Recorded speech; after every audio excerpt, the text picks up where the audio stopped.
السلام علیکم ناظرین، میں محمد اسلم حسین سیاست کے اس عالمی خبر نامے میں آپ سب کا استقبال کرتا ہوں۔ ایرانی حکام نے دعویٰ کیا ہے کہ دارالحکومت تہران کے قریب اسرائیل کا F-35 لڑاکا طیارہ اور 14 ڈرون مار گرا دیے گئے جو متعدد صوبوں میں موساد ایجنٹوں کے ذریعے استعمال کیے جا رہے تھے۔ ترکیہ کی نیوز ایجنسی انادولو پر شائع ایک رپورٹ کے مطابق تہران کے جنوب میں واقع شہر ورامین کے ضلعی گورنر حسین عباسی نے سرکاری خبررساں ایجنسی URNA کو بتایا کہ F-35 لڑاکا طیارہ شہر کے قریب گرا۔ سیکورٹی فورسز نے واقعے کی تحقیقات شروع کر دی ہے۔ ایرانی ذرائع نے بتایا کہ اسرائیل کی جانب سے گزشتہ جمعے کو ایران کے خلاف ایک بڑی فوجی کارروائی شروع کرنے کے بعد تیسرا اسرائیلی جنگی طیارہ ہے جسے تہران نے مار گرانے کا دعویٰ کیا۔ امریکی اخبار وال اسٹریٹ جرنل نے اسرائیل کے دفاعی نظام کا پول کھول دیا۔ دوسری جانب ایرانی پولیس کے ترجمان سعید منتظر مہدی کے مطابق انہوں نے موساد ایجنٹوں کے زیر استعمال 14 ڈرون تباہ کر دیے۔ ایرانی لیبر نیوز ایجنسی سے بات کرتے ہوئے سعید منتظر مہدی نے کہا کہ خودکش ڈرون، UAVs اور دھماکہ خیز آلات بنانے والی ورکشاپس تہران، البروز اور اصفہان کے صوبوں میں پکڑی گئی۔ ترجمان نے مزید کہا کہ تہران اور البروز میں ڈرون اور دھماکہ خیز مواد لے جانے والی 3 گاڑیوں کو پکڑا گیا، جبکہ عراقی پولیس نے سرحد کے قریب ڈرون لے جانے والی 3 گاڑیوں کو روکا اور ملوث افراد کو گرفتار کر لیا۔ آج کے اس خبر نامے کو MS ایجوکیشن کی جانب سے اسپانسر کیا جا رہا ہے۔ At MS Degree College, we empower confident, successful women through value-added courses. Explore henna and fashion designing to master creative skills and entrepreneurship. Join us to build a thriving career and a happy home. MS Degree College, your future begins here. Please click the link given in description for more details. Iran میں اسرائیلی جارحیت سے شہید ہونے والوں کی تعداد 525 کی ہو گئی، جبکہ سینکڑوں شہری کے زخمی ہونے کی اطلاعات ہے۔ انسانی حقوق کی بین الاقوامی تنظیم ہیومن رائٹس واچ نے اپنی حالیہ رپورٹ میں اسرائیلی جارحیت کے دوران شہید اور زخمی ہونے والوں کی تعداد سے متعلق رپورٹ شیئر کی۔ ہیومن رائٹس گروپ کی رپورٹ میں دعویٰ کیا گیا کہ حالیہ اسرائیلی حملوں میں ایران بھر میں کم از کم 585 افراد شہید ہو چکے ہیں، جبکہ 1326 افراد زخمی ہوئے ہیں۔ ہیومن رائٹس گروپ کا کہنا ہے کہ شہید ہونے والوں میں 239 عام شہری اور 126 سیکورٹی اہلکار شامل ہیں، جبکہ دیگر کی شناخت جاری ہے۔ دوسری جانب ایرانی حکومت نے تاحال ان حملوں کے بعد باقاعدہ اموات کی اپڈیٹ جاری نہیں کی ہے۔ آخری بار پیر کو جاری کیے گئے ایرانی اعداد و شمار کے مطابق 224 افراد کی شہید اور 1277 افراد کے زخمی ہونے کی تصدیق کی گئی تھی۔ ہیومن رائٹس ایکٹیوسٹ کا کہنا ہے کہ وہ ایران میں موجود اپنے ذرائع اور مقامی رپورٹس کو باہم کر تصدیق شدہ معلومات فراہم کرتے ہیں۔ واضح ہے کہ اسرائیل کی جانب سے 12 اور 13 جون کی درمیانی شب ایران کے خلاف جارحیت کرتے ہوئے تہران سمیت مختلف شہروں پر حملے کیے تھے، جس میں اب تک فوجی سربراہان، ایٹمی سائنسدانوں سمیت کئی افراد شہید ہو چکے ہیں۔ امریکی حکام نے وائٹ ہاؤس کے سچویشن روم میں صدر امریکہ ڈونلڈ ٹرمپ سے ملاقات کے دوران کہا کہ آئندہ 24 سے 48 گھنٹے فیصلہ کن ہوں گے، جس میں یہ طے ہوگا کہ آیا ایران اور اسرائیل کے درمیان تنازع کا سفارتی حل ممکن ہے یا امریکی صدر فوجی کارروائی کا سہارا لے رہیں گے۔ امریکی ٹیلی ویژن نیٹ ورک ABC نے آج چہارشنبے کے روز ایک رپورٹ میں یہ اطلاع دی۔ امریکی حکام نے کہا ہے کہ وہ آئندہ 24 سے 48 گھنٹے میں اس بات کا فیصلہ کریں گے کہ آیا ایران اور اسرائیل کے درمیان تنازع کا سفارتی حل ممکن ہے یا صدر ڈونلڈ ٹرمپ کو فوجی کارروائی کا سہارا لینا پڑے گا۔ ABC نیوز چینل کی رپورٹ کے مطابق وائٹ ہاؤس کے سچویشن روم میں ٹرمپ سے ملاقات کے دوران حکام نے کہا کہ اگلے 24 سے 48 گھنٹوں میں یہ طے ہو جائے گا۔ ٹرمپ نے منگل کے روز ایران سے غیر مشروط ہتھیار ڈالنے کا مطالبہ کرتے ہوئے کہا کہ امریکہ کے صبر کا پیمانہ لبریز ہو رہا ہے۔ ان کا کہنا تھا کہ امریکہ ایران کے سپریم لیڈر علی خامنہ ای کے مقام کو جانتا ہے، لیکن انہیں باہر نکالنے کا کوئی منصوبہ نہیں ہے۔ دوسری طرف مقامی میڈیا نے امریکی حکام کے حوالے سے کہا ہے کہ اگر ایران یورینیم کی افزودگی ترک کر دے تو اس ہفتے ایرانی حکام اور امریکی خصوصی ایلچی اسٹیورٹ کاف اور ممکنہ طور پر نائب صدر JD وینس کے درمیان ملاقات ہو سکتی ہے۔ ایران اور اسرائیل کے درمیان جاری کشیدگی کے بیچ ایران نے ملک بھر میں مقبول میسیجنگ ایپ واٹس ایپ پر پابندی عائد کرتے ہوئے اپنے شہریوں کو حکم دیا ہے کہ وہ فوری طور پر اس ایپ کو اپنے موبائل فون سے ڈیلیٹ کر دیں۔ ایرانی سرکاری ٹیلی ویژن IRIB کی رپورٹ کے مطابق حکام کا دعویٰ ہے کہ واٹس ایپ صارفین کے ذاتی ڈیٹا، آخری معلوم لوکیشنز اور کمیونیکیشن ڈیٹیلز کو جمع کر کے اسرائیل کے ساتھ شیئر کر رہا ہے۔ سرکاری میڈیا کی جانب سے آج عوام سے اپیل کی گئی کہ وہ اپنے فون سے واٹس ایپ کو ہٹا دیں، کیونکہ یہ ایپ مبینہ طور پر ایران کے قومی مفادات کے لیے خطرہ بن چکی ہے۔ دوسری جانب واٹس ایپ کے ترجمان نے ان الزامات کو مکمل طور پر مسترد کر دیا ہے۔ ایک بیان میں کہا گیا ہے کہ ایپ پر ہو رہی تمام گفتگو مکمل طور پر اینڈ ٹو اینڈ انکرپٹڈ ہے اور ان پیغامات تک صرف بھیجنے والا اور وصول کرنے والا ہی رسائی رکھتا ہے۔ حکام نے اعلان کیا ہے کہ جب تک اسرائیل کے ساتھ جاری تنازع برقرار ہے، ملک میں انٹرنیٹ تک رسائی کو بھی عارضی طور پر محدود کیا جائے گا۔ کئی ویب سائٹس اور ایپس بشمول ٹیلی گرام کو بھی بلاک کر دیا گیا۔ عوام کو ہدایت دی گئی ہے کہ وہ انٹرنیٹ سے جڑے آلات جیسے اسمارٹ فون، گھڑیاں اور لیپ ٹاپ کا استعمال کم سے کم کریں۔ خاص طور پر سرکاری ملازمین اور سیکورٹی اہلکاروں کو اس پر سختی سے عمل کرنے کا حکم دیا گیا ہے۔ ایران کے سپریم لیڈر آیت اللہ خامنہ ای نے جنگ کے اختیارات سپاہ پاسداران انقلاب اسلامی کی شورا کو منتقل کر دیا، جس کے بعد پاسداران انقلاب آئندہ تمام فیصلوں میں بااختیار ہوں گے۔ ایرانی میڈیا کے مطابق آیت اللہ خامنہ ای نے جنگ سے متعلق تمام اختیارات انقلاب کی اعلیٰ قیادت کو منتقل کیے۔ ایرانی سپریم لیڈر نے 5 روز سے عوامی سطح پر غیر موجودگی کے دوران پاسداران انقلاب کی اعلیٰ ترین کونسل کو اہم اختیارات منتقل کرنے کا فیصلہ کیا۔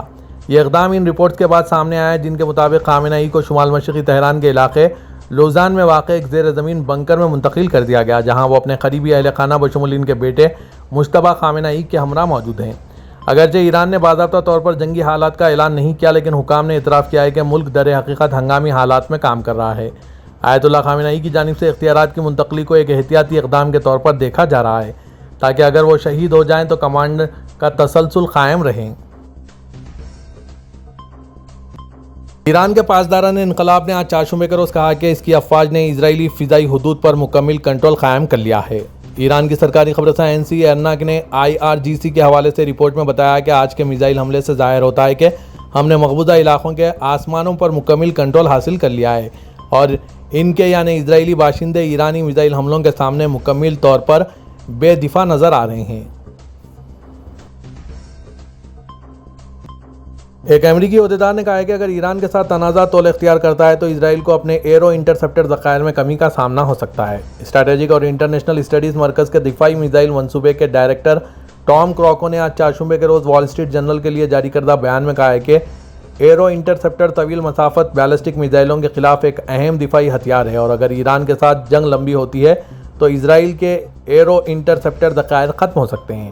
انہوں نے کہا کہ جون میں تنازع میں شدت آنے کے بعد پینٹاگون نے خطے میں اضافی میزائل دفاعی نظام نصب کیے ہیں، لیکن امریکی انٹرسپٹر ذخائر میں تیزی سے کمی کی وجہ سے خدشات میں اضافہ ہو رہا ہے۔ واشنگٹن اسرائیل کے دفاعی کو زمین، سمندر اور ہوا سے مضبوط کر رہا ہے اور اسے ایک طویل عرصے سے دفاعی نظام پر دباؤ کا علم ہے۔ کراکو نے کہا ہے کہ نہ تو امریکہ سارا دن بیٹھ کر میزائل روک سکتا ہے اور نہ ہی اسرائیل۔ ایرو انٹرسپٹر تیار کرنے والی صنعت اسرائیلی ایرو اسپیس انڈسٹریز نے رپورٹ شدہ کمی پر تبصرہ کرنے سے انکار کر دیا۔ اسرائیلی فوج نے ایک مختصر بیان میں کہا ہے کہ ہم کسی بھی صورتحال سے نمٹنے کے لیے تیار ہیں، لیکن بدقسمتی سے ہم گولہ بارود سے متعلقہ معاملات پر تبصرہ نہیں کر سکتے۔ ترک پارلیمان نے غزہ پر اسرائیل کی جاری نسل کشی، اس کے وسیع تر علاقائی اقدامات اور ایران کو نشانہ بنانے والے جاری حملوں کی مذمت کرتے ہوئے متفقہ طور پر ایک قرارداد منظور کی ہے۔ آج چہارشنبے کے روز سرکاری گزٹ میں شائع ہوئے ایک بیان میں قانون سازوں نے کہا ہے کہ اسرائیلی حکومت نے کئی دہائیوں کے قبضے، منظم تشدد اور حالیہ بمباری کے ذریعے انسانیت کے خلاف جرائم کا ارتکاب کیا ہے، جس میں غزہ میں ہزاروں افراد ہلاک ہوئے۔ انہوں نے ایران پر اسرائیلی حملوں کی بھی مذمت کی اور انہیں اشتعال اور دھمکی آمیز قرار دیا اور متنبہ کیا کہ وہ خطے کو وسیع تر جنگ میں گھسیٹنے کا خطرہ رکھتے ہیں۔ قرارداد میں کہا گیا کہ ہم ایران پر اسرائیل کے حملوں اور غزہ کے عوام کی نسل کشی کی شدید مذمت کرتے ہیں۔ ترک پارلیمان نے کہا ہے کہ وہ خطے کے بے گناہ لوگوں کے ساتھ کھڑی رہے گی اور سفارتکاری کے ذریعے دیرپا امن قائم کرنے کی کوششوں کی حمایت کریں گے۔ ترک پارلیمان نے بین الاقوامی اداروں اور حکومتوں سے بھی اپنی خاموشی ختم کرنے کا مطالبہ کیا اور ان پر زور دیا کہ وہ ریاستی حمایت یافتہ تشدد کے سامنے قانونی اور سفارتی ذمہ داری لیں۔ ترکیہ کے صدر رجب طیب اردوغان نے کہا ہے کہ ہم اسرائیلی حملوں کے مقابل ایران کے حق دفاع کی حمایت کرتے ہیں۔ صدر اردوغان نے آج چہارشنبے کے روز دارالحکومت انقرہ حزب اقتدار جسٹس اینڈ ڈیولپمنٹ پارٹی کے پارلیمانی گروپ اجلاس سے خطاب میں کہا کہ یہ بالکل فطری، جائز اور قانونی ہے کہ ایران اسرائیل کی غنڈہ گردی اور ریاستی دہشت گردی کے خلاف اپنا دفاع کرے۔ یہ بیان ایسے وقت میں جاری کیا گیا جب اسرائیل کی جانب سے ایران اور اس کے علاقائی اتحادیوں پر حملے بڑھ رہے ہیں۔ تنازع کی شدت پر زور دیتے ہوئے صدر اردوغان نے اسرائیلی قیادت کی مذمت کی اور کہا کہ نتن یاہو نے نسل کشی کے ارتکاب میں ہٹلر جیسے ظالم کو بھی پیچھے چھوڑ دیا۔ امید ہے کہ اس کا انجام بھی اس جیسا ہی نہ ہو۔ انہوں نے مزید کہا کہ ہم غزہ، شام، لبنان، یمن اور اپنے پڑوسی ملک ایران کے خلاف اس غیر انسانی جارحیت کو روکنے کے لیے ہر ممکن کوشش کر رہے ہیں۔ ایران کے سپریم لیڈر آیت اللہ خامنہ ای نے کہا ہے کہ ان کا ملک امریکی صدر ڈونلڈ ٹرمپ کے غیر مشروط طور پر ہتھیار ڈال دینے کا مطالبہ تسلیم نہیں کرے گا۔ خبررساں ادارے رویٹرز کے مطابق ایرانی سپریم لیڈر کا یہ بیان آج چہارشنبے کو ایرانی ٹیلی ویژن کے میزبان نے پڑھ کر سنایا۔ اس سے قبل گزشتہ روز اپنے پہلے رد عمل میں سپریم لیڈر آیت اللہ خامنہ ای نے اسرائیلی حملوں کے بعد سرکاری میڈیا پر نشر ہوئی تقریر میں واضح کیا تھا کہ اسلامی جمہوریہ ایران پر جنگ مسلط کی جا سکتی ہے اور نہ ہی امن کو زبردستی تھوپا جا سکتا ہے۔ انہوں نے کہا کہ ایران، ایرانی قوم اور اس کے عظیم تاریخ کو جاننے والے یہ سمجھتے ہیں کہ اس قوم سے دھمکی آمیز زبان میں بات کرنا بے سود ہے کیونکہ ایرانی قوم کبھی بھی سر تسلیم خم نہیں کرے گی۔ آیت اللہ خامنہ ای نے خبردار کیا ہے کہ امریکی قیادت کو یہ جان لینا چاہیے کہ اگر انہوں نے فوجی مداخلت کی تو اس کے ناقابل تلافی نتائج ہوں گے۔ دوسری جانب آج چہارشنبے کو اسرائیلی فضائیہ کے حملوں کے بعد تہران میں حالات کشیدہ ہیں۔ تہران پر رات بھر کی بمباری کے بعد ہزاروں افراد دارالحکومت سے نکلنے کی کوشش کر رہے ہیں۔ ریوٹرز کے مطابق امریکی مشاورتی عمل سے باخبر ایک اعلیٰ ذرائع نے انکشاف کیا ہے کہ امریکی صدر ڈونلڈ ٹرمپ اور ان کی ٹیم مختلف آپشنز پر غور کر رہی ہیں، جن میں ایران کی جوہری تنصیبات پر حملے کے لیے اسرائیل کی حمایت بھی شامل ہے۔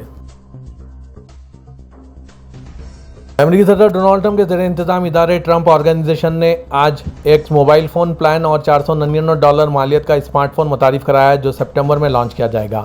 CNBC کے مطابق یہ نئی سروس ٹرمپ موبائل ماہانہ $47 کے پلان کی پیشکش کرے گی، جس میں لامحدود کالز، میسیجز اور ڈیٹا شامل ہوگا۔ اس کے ساتھ ساتھ روڈ سائیڈ اسسٹنٹس اور ٹیلی ہیلتھ اینڈ فارمیسی بینیفٹ کی سہولت بھی دی جائے گی، جیسا کہ ٹرمپ آرگنائزیشن کی ویب سائٹ پر درج ہے۔ اس کمپنی نے یہ بھی اعلان کیا ہے کہ وہ T1 نامی اسمارٹ فون فروخت کرے گی جو گولڈ کلر کے دھاتی ڈھانچے کے ساتھ آئے گا اور اس پر امریکی پرچم بنا ہوگا۔ وائرلیس سروس کا نام The 47 پلان اور اس کی ماہانہ قیمت دونوں ٹرمپ کی شخصیت سے جڑے ہوئے ہیں۔ ٹرمپ پہلے 45ویں امریکی صدر تھے اور اب 47ویں صدر کی حیثیت سے خدمات انجام دے رہے ہیں۔ 2 سال کے شدید تناؤ کے بعد انڈیا اور کینیڈا کے درمیان تعلقات معمول پر لانے کی کوشش کو دونوں ممالک کی جانب سے نتیجہ خیز قرار دیا جا رہا ہے۔ برطانوی خبررساں ادارے ریوٹرز کے مطابق کینیڈا کے نئے وزیر اعظم مارک کارنی سے انڈین وزیر اعظم نریندر مودی نے ملاقات کی، جو G7 اجلاس کے موقع پر شہر البرٹا پہنچے۔